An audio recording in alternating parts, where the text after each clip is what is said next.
Estamos de volta e hoje para falar sobre hérnia. Quem nos recebe é o Dr. Frederico Sandoval, ele que é cirurgião do aparelho digestivo. Tudo bem, Dr. Frederico? Tudo ótimo. Quero agradecer a presença de vocês, ao programa Saúde na TV, a você, Adenilde, pelo convite. É uma honra, uma satisfação muito grande poder participar desse bate-papo, desse assunto que é bem interessante e muito comum na prática clínica. Com certeza, hoje a gente vai poder esclarecer o que é uma hérnia, quais são os cuidados. Nós que agradecemos, doutor, nos receber aqui em Limeira para falar sobre esse assunto que é tão importante para as pessoas. Muito obrigada. Maravilha. E para começar, doutor, vamos explicar o que é uma hérnia? A hérnia, Adenilde, para que todos possam entender, é definida como uma protusão de tecidos ou órgãos, além de uma fraqueza na parede abdominal. Então, para ter um exemplo claro, a hérnia umbilical, que Hum. houve um defeito no fechamento do cordão umbilical das crianças e ali ficou aberto essa parede. E por além dessa fraqueza, uma protusão de tecidos que podem passar gorduras abdominais, assim como vísceras, intestinos, ali pode passar por aquela fraqueza. Né? Por isso a importância ali do entendimento dessa patologia. Então, existe vários tipos de hérnia, doutor? Com certeza.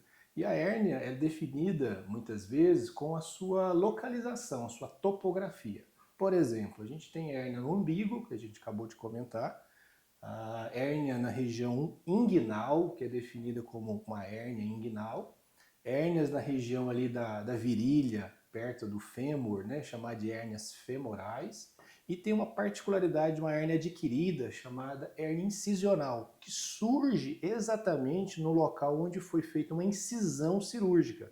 Por exemplo, o paciente que operou de apendicite, houve um corte no abdômen e houve um defeito no fechamento, na cicatrização desse paciente. E por essa fraqueza, há a protusão de tecidos viscerais por além dessa parede. Doutor, quais são as causas, então, ou fatores de riscos? O que eu poderia dizer para você, Denilde, que a hérnia tem três fatores basicamente mais fortes, mais frequentes, né?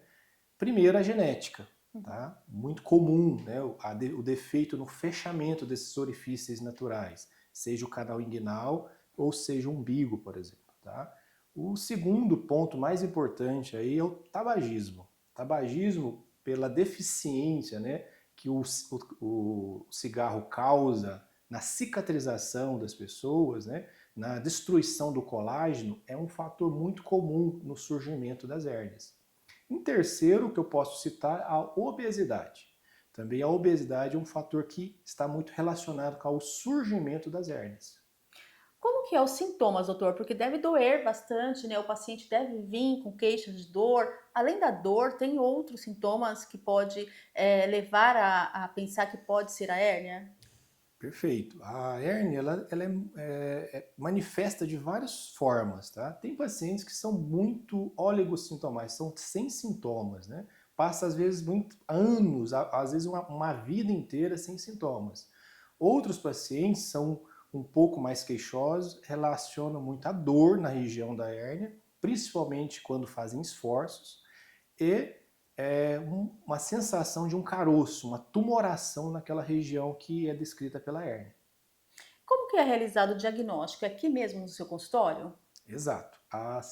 O diagnóstico das hérnias, eles, na sua grande maioria das vezes, eles são clínicos. Apenas o exame físico do paciente, examinando a região afetada, nós conseguimos perceber aquela tumoração a manobra de esforço. Aquele caroço ele protui para aquela região que não deveria realmente ter uma elevação, e assim a gente consegue fazer esse diagnóstico. Em casos mais esporádicos, mais raros, a gente pode lançar mão de ferramentas diagnósticas, como, por exemplo, o ultrassom, né? Algumas vezes a tomografia ou mais raramente a ressonância.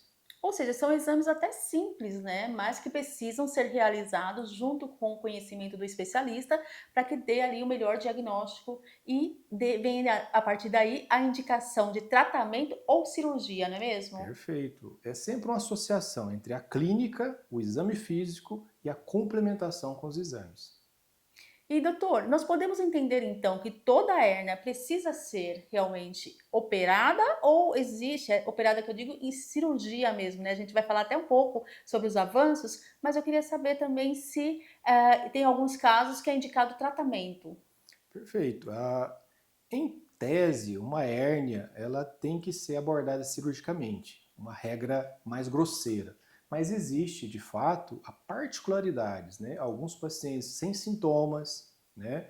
Pacientes sem uma queixa muito definida quando faz ou limitação aos esforços. Esses pacientes com hérnias muito pequenas, sem sintomas, sem protusão sobre o orifício herniário, a gente pode acompanhar ao longo de alguns anos, né, para ver, né, ou deixar isso para um segundo momento para estar sendo feita a abordagem, tá, cirúrgica, né?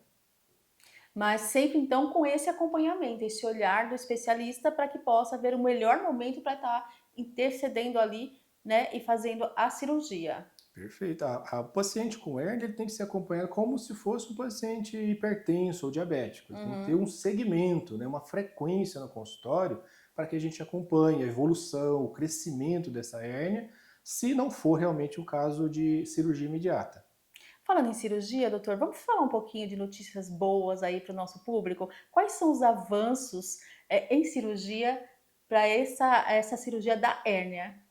Exato. A cirurgia da hérnias, elas foram modificadas ao longo dos anos, né? Houve várias mudanças, muitas melhorias, né? Que foram desde o surgimento de malhas ou de telas para fazer o reforço daquelas regiões de fraqueza, né? Que isso trouxe uma segurança, uma, uma capacidade de evitar recidivas nas hérnias, né? E isso foi uma revolução muito grande. Mas atualmente o que temos feito é a cirurgia videolaparoscópica, né? Seja ela de forma natural ou seja ela por via robótica, né? Que a Uhum. gente consegue, através de alguns furinhos na barriga, dissecar aquela região onde está afetada a hérnia, implantar uma tela de proteção com menor risco para os pacientes, menor risco de infecções, menor dor no pós-operatório e uma recuperação no pós-operatório mais rápida, inclusive para exercício físico. Que ótimo, doutor. Então os benefícios são inúmeros, né? Perfeito? São vários, né? Inclusive o paciente refere muito menos incômodo no pós-operatório imediato quando se faz por via laparoscópica ou robótica. Essa cirurgia tem indicação do especialista ou o paciente pode chegar com essas informações, por exemplo, né? E às vezes o paciente tem medo de cirurgia convencional e pode chegar e optar, doutor, eu prefiro fazer essa. Então, é a indicação do especialista ou ele também pode estar junto com o especialista definindo o que é melhor no caso dele? É sempre uma definição em conjunto, Uhum. obviamente, né? Existe hérnias que só é possível realização com robótica. Hérnias de parede, hérnias incisionais, por exemplo. Algumas hérnias inguinais, hérnias recidivadas, hérnias que já foram operadas, por via laparoscópica são hérnias com melhor resultado.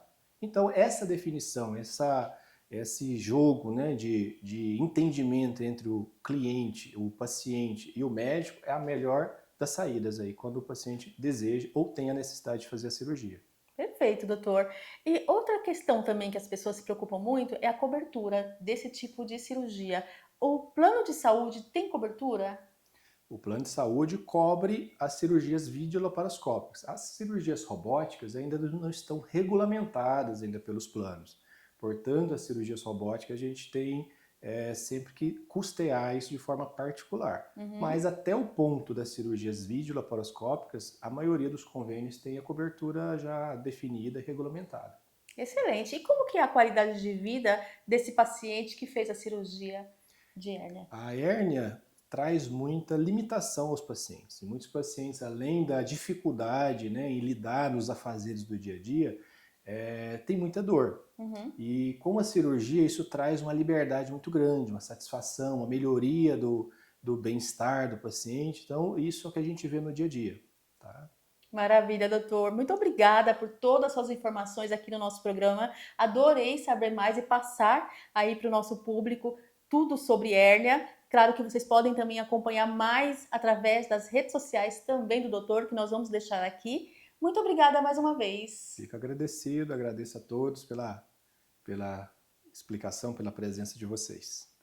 É o programa Saúde na TV, sempre com muita informação e responsabilidade para você. Conversei agora com o Dr. Frederico Sandoval. Você também pode acompanhá-lo através das redes sociais.